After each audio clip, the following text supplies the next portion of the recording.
आज की वीडियो में हम आपको पुष्पानन लेखाकरण की शब्दावली के बारे में बताएंगे कि क्या क्या शब्द हमारे प्रयोग होते हैं। इस क्रम में मैंने 15 शब्दों के लिए आपको यहाँ पर बताया है। इसमें शब्द तो आपके बहुत हैं, लेकिन अभी फिलहाल आपको 15 की जानकारी देता हूँ। जिस क्रम में पहला दे रखा है व्यापार।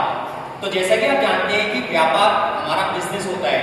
अगर हमको हमारी आवश्यकता का कोई सामान खरीदना है या किसी अन्य व्यक्ति की आवश्यकता का सामान उसको देना है, तो ये दोनों ही कार्य हमारे व्यापार के माध्यम से किए जाते हैं। जहां पर हम व्यापार में सामान नगद और उधार दोनों तरीकों से खरीदते हैं, लेकिन हमारे द्वारा जो कार्य किया जाए वह वैध होनी चाहिए।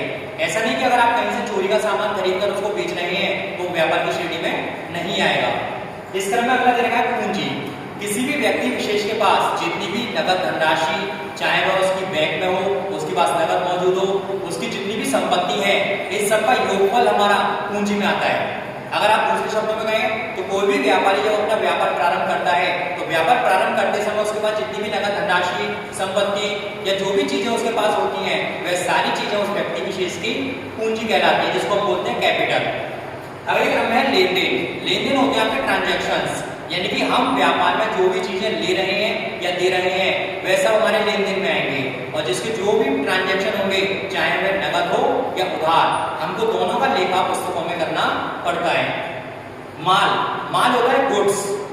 माल के अंतर्गत आपको कुछ भी आ सकता है। जैसे अगर आपका फर्नीचर का काम है तो आपके पास जो स्टॉक होगा वो सब फर्नीचर का होगा। अगर आप ताले बनाने की फैक्ट्री है तो आपके पास जो माल होगा वो ताले बनाने से संबंधित होगा। अगर आपका स्टेशनरी का काम है और स्टेशनरी का सामान आपके पास है तो आपके पास जो माल होगा वो स्टेशनरी से संबंधित होगा।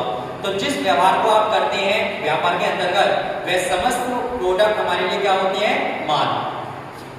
इसके बाद आता है आपका रहतिया। रहतिये के अंतर्गत हमारा इसको बोला जाता है स्टॉक। इससे पहले आपको बता दें साल कितने प्रकार के होते हैं। अभी तक आपको पता है कि साल कोई होते ही नहीं है, एक ही होता है, लेकिन साल हमारे दो प्रकार के होते हैं। पहला कैलेंडर ईयर, जो हमारा जनवरी से लेकर दिसंबर तक चलता है, और दूसरा चलता है हमारा अकाउंटिंग ईयर, जो हमारा अप्रैल से लेकर मार्च तक चलता है। तो कॉमर्स वालों का जो न्यू ईयर है वो 1 अप्रैल से स्टार्टिंग होकर उसका क्लोजिंग 31 मार्च को होता है।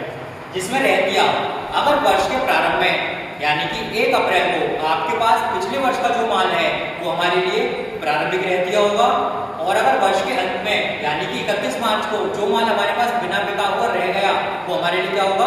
अंतिम रहतिया, और जिसको बोलेंगे क्लोजिंग स्टॉक। इसी क्रम में आगे दे रखा है क्रय। अगर आप अपनी आवश्यकता की वस्तु खरीद रहे हैं और उससे उसकी पूर्ति कर रहे हैं तो वह हमारे लिए क्रय होगा। अब बात आती है क्रय वापसी। आपने जो भी माल खरीदा और उसका अगर कुछ भाग आपने वापस कर